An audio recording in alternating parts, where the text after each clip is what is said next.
Boss didn't pay me, so I started a company out of spite to put him out of business, posted by a deleted account. The year was 2008, and I was 9 years into operating a landscape company. I had done moderately well for myself, being able to purchase a home, pay off student loans, and start a family. I employed 4 people during what I call the work season, which for us is March through November. December through February, we lay off our workers and go on hiatus for the most part. Side note, our company is focused mainly on maintenance and in the Pacific Northwest. Once all the leaves are picked up from the autumn, there really isn't much maintenance to be done. I had, that year, developed a relationship with a home builder who hired me to care for his personal home and very much liked our work. He asked us to start bidding on installing the landscapes to the homes he built. Sounds easy, right? Well, remember, we focused mainly on maintenance, so my crew didn't have a ton of experience in the install detail of landscape, and the homes this guy built were not track homes or your cookie cutter type neighbors you find in the suburbs. No, a small home for him was 3,500 square feet on a 25,000 square foot lot, and an average size he developed was 8,500 to 10,000 square feet home with all the bells and whistles. He was more generous in his landscape budgets than many of the contractors I'd met, and we were off to what I'd hoped would be a great partnership. We finished the first 4 projects he handed us, and it was now the beginning of December when my maintenance side of things drops off. This home builder came to me and asked if I would like to keep my maintenance crew working for the winter for him. I knew his next home project wasn't set to break ground till late January, so I asked what he had in mind. He told me that he and his son had been experimenting with spray foam insulation in their homes and had decided to invest into purchasing equipment to start their own company. To purchase equipment on this level was about $100,000. I said I would talk to the crew and get back with him. The next week, we signed a contract to work with him for 3 months at a specified pay rate for 5 of us. He was confident he had enough work to keep us busy for the next 3 months. First job was insulating this incredible house for this plastic surgeon who spared no expense for the gadgets and material that he put into his home. Next was government buildings on Fort Lewis. Next was new apartment complexes, and so on and on. Now, this builder who I was friends with was not my day-to-day boss while insulating. It was his son, who is younger than I and a bit of a jerk, but we got along fine and all seemed well. The father owned the insulation company, but had very little to do with it on a day-to-day basis. I hardly saw him for 3 months. Now, being a contractor myself, I was used to not getting paychecks every 2 weeks like most working folks. I would get paid once a month for my maintenance accounts for the previous month of service, and it didn't all come in at once. Sometimes people forget to pay on time. My crew, though, was used to getting paid in a timely manner, and after the first month of work and receiving no check from my new boss, I inquired when to expect a check. He assured me that once the check started rolling in, that we would see our money. I totally get how that works, especially for a new company trying to get off the ground. So I paid my guys to keep the peace on my end, and my boss and I worked out an agreement that I would keep track of everything paid and that he would cut me a check once he was able to. I also had an outstanding landscape invoice out with the father of over $10,000 that I wasn't really worried about because he was not always super quick about payment. Not that I had to hound him about it, but you understand. Now, we are at the end of February 2009, and it was time to gear up for the new season of landscape maintenance and put my crew back to work outside. Still no payment from insulation or the last landscape project. Things got ugly real fast as I started daily phone calls to the son now that we didn't see each other as often. I called the father who more or less ignored me. The son stopped answering my calls and texts, and the father never had a straight answer for me.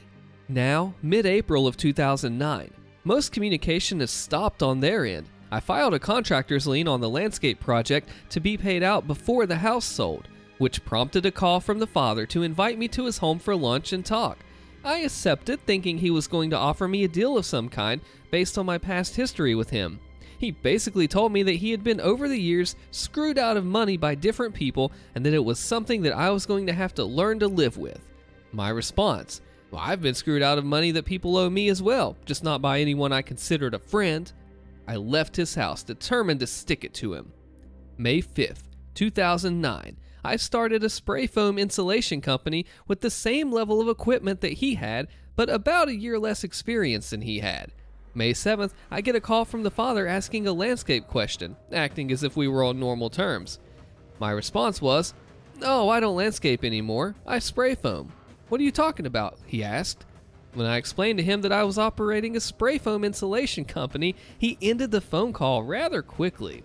I then receive a phone call from his son 5 minutes later, who had ignored my calls for the last many weeks, threatening me that he would destroy my hopes of making it as an insulator and that no little landscaper could or would make it in this community. Side note, with my newly formed company, there was now approximately 4 to 5 companies in the Pacific Northwest performing this kind of service. It's a small circle of people in the insulation world, and the word gets around pretty quick who does what and so on. Our very first job was handed to us by our material supplier, which happened to be his supplier, and that job was a fix. Apparently, that very first job we'd worked on, that plastic surgeon's house, was insulated incorrectly and poor workmanship.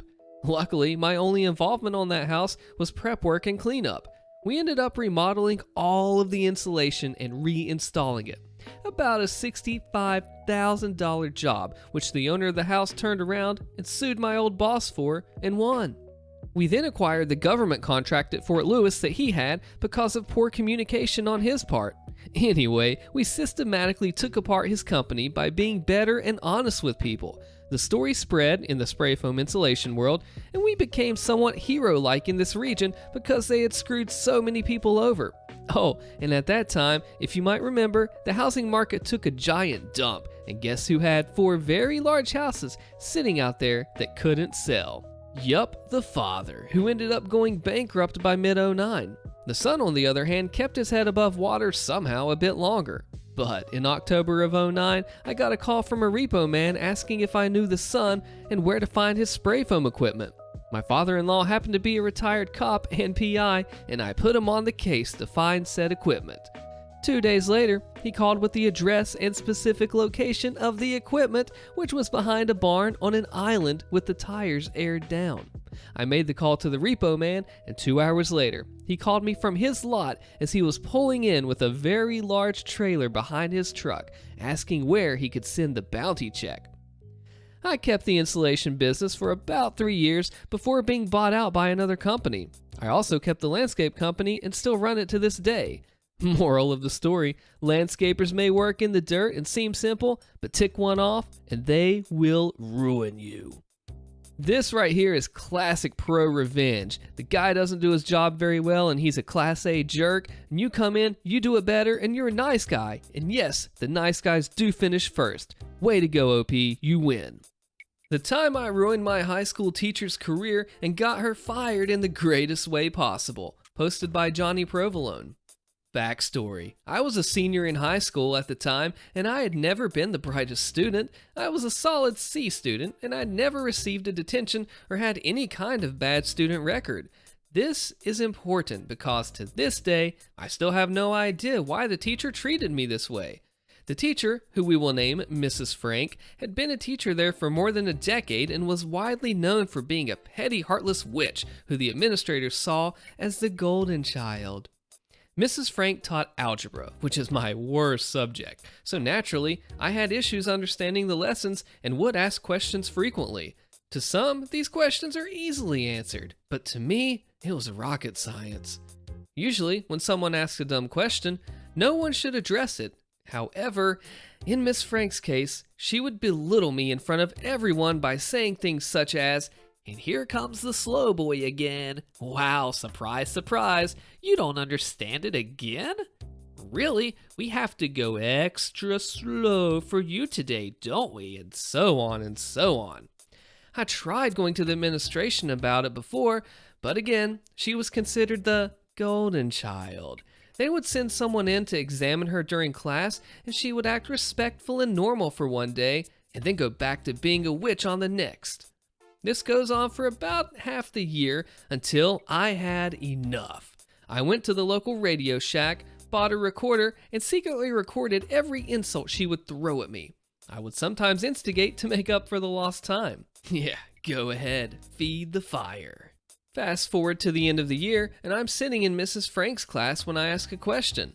Her response, and I quote because it's burned into my brain, was, "I've been teaching here for over 10 years, and that was the single dumbest question I've ever heard come from anyone's mouth."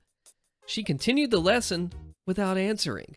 I calmly stood up, packed my stuff, and headed to the nurse's office to dismiss myself from school. We were allowed to dismiss ourselves if we were 18. I went home, compiled all of the brutal tapes into one glorious masterpiece, and headed back the next day to show the administrators. I sat down with the principal, and we listened to a couple of the insults before he stopped me. He wanted more witnesses present, as well as Mrs. Frank. He told me we would meet the next day where I could show him and the rest of the administrators the full tape. I walk into school the next morning being the most nervous I've ever been for anything. I was called down to the office where I met with some board directors, the local school police officer, the principal, the vice principal, and Mrs. Franks. What follows was some of the greatest minutes of my life. I watched as the administrators went from fed up with being in another useless meeting to furious and speechless, with some of them keeping their mouths open for the duration of the tape. I also watched Mrs. Frank go from confident and stuck up to her realizing that she had effed up beyond repair. She was publicly roasting herself in front of the most important people from the district. The tape ended, and without hesitation, the administrators looked around in astonishment, and the principal turns to me and says, "I think we have heard everything we need to. Thank you." And I was quietly dismissed from the room. The final time I saw Mrs. Frank was leaving the room. I looked back, and we made eye contact through her tear-filled eyes as I gave the biggest, most evil smile. I returned to class the next week, and Mrs. Frank was nowhere to be found. The story spread quickly throughout the school, and I was seen as a saint. I had successfully gotten her fired and made it almost impossible for Mrs. Frank to return to her teaching career, as well as cut off most of her connections that she had with other teachers in the school. I had ruined her financially because no school district in the area would hire this walking piece of garbage. If you're reading this or listening to this, Mrs. Frank, I'd like to take this moment to tell you to go love yourself. He didn't actually say love. I put that in there for the funniness. Oh man, I'll tell you what, teachers are supposed to be able to trust them and confide in them with your education, and if they act up like that, they deserve, wait, let me walk that back for a second. They deserve that punishment. Dirty, dirty little lunch thief, posted by Little Miss Bunny Woman. In the past, I have read about dirty, dirty little office lunch thieves, and I've wanted to share mine but had other things going on to post it. This took place when I was still a teen, fresh out of university, working directly under an engineer. The office I was doing my 4,000 hours in was fairly large, 5 floors of a large office building, a Toronto construction firm. Well, I was lazy, and I always picked up a lunch from Whole Foods, usually sushi, on my way to work. My floor had its own break room and fridge, and for the first 6 months, nothing ever went missing. Until we got a batch of university office interns in, and they were paid at that. Then, wouldn't you know, lunches would go missing, and it wasn't just mine. Any lunch in store packaging was gone if there was a name on it or not. Well, after 2 weeks of our lunches just walking away, we're all getting issued. Don't you mess with my salmon sashimi. One of the engineers comes up with an idea and asks everyone to throw in a couple of dollars to solve this problem. The following week, he sends a text to the store-bought lunch people to meet in the break room before work, and sent a text to everyone in the office to not touch any of the packaged lunches. We meet up, and he hands us this little spray bottle to spray the packaging. It was this black light reactive spray, which means it glows from a black light, but completely undetectable.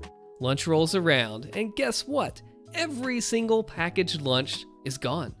And this guy brings out a black light and starts looking for fingerprints. He found them on the door down the hall to the elevator. Now imagine 5 of the super nerdiest engineers you've ever seen going down a hallway with a black light, like something from a discount CSI. Well, there's fingerprints everywhere, right up to the elevator, on the buttons, down to the 2nd floor. down the hallway. At this time, I figured some of the interns are nicking our lunches, but I was wrong. We followed it right to the head of the sales department's desk, and, well, we demand to see his hands, and they were glowing like crazy. Not to mention he had touched his face, so there was this glowing mess covering his face. The guy knew he was caught, and we made an agreement not to go to HR, but to get a picture and pizza for our floor every Friday for 2 months. We stayed extra that day to print out the glowing mess that was his face, and we printed out at least 100 of them with the caption, "Dirty, dirty lunch thief." Those dang things went up everywhere. The bathrooms, all the entryways of the building, every office door and desk in sight. Needless to say, the lunches stopped going missing, and I was able to eat my sushi in peace. Nothing worse than a lunch thief, man. You're working hard, and you need that break, and you're looking forward to your lunch, and it's not there. It's such a daggone distraught feeling, and it sucks, especially if somebody else took it. Way to go, OP and crew. The secret phrase of this video is hot dog, because hot dog, Mrs. Frank got grilled. What do you think about that one? My name's Austin. Check out another video here, and I'll see you there.